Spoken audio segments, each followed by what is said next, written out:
মিশরের মহিলারা খুব বেশি সুন্দরী হয়। হযরত ইউসুফ নবীর বাড়ি ছিল মিশর। तमाम পৃথিবীর 12 আনা সৌন্দর্যের ভিতরে আমার আল্লাহ হযরত ইউসুফ নবীকে 12 আনা সৌন্দর্য দিয়েছে। মিশরের মহিলারাও সুন্দরী ছিল। না শুধু মহিলারা সুন্দরী তা না, কোরআনে তার ঘটনা আছে। তার নাম ছিল জুলাইখা।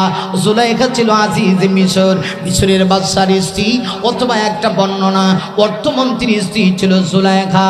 জুলাইখাও কিন্তু কম সুন্দরী ছিল না, সুন্দরী রূপসী আর আমার সুদর্শনী।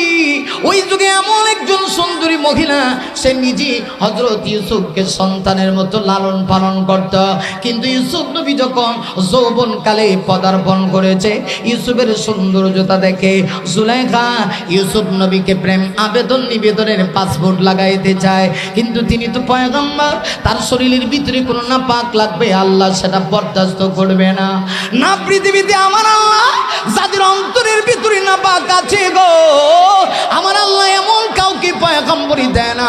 হযরত ইউসুফকে জুলাইখা প্রেম আবেদন নিবেদন করে বলেছিল ওয়াকালাত হাই তালাক।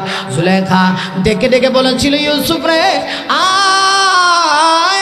হাওয়া পবনে আয়, 7 তলার উপরে আয়, 11টা গেট অথবা 7টা গেট, বিভিন্ন বর্ণনা। জুলাইখা সেখানে আবদ্ধ করে হযরত ইউসুফ নবীকে আমন্ত্রণ করেছিল।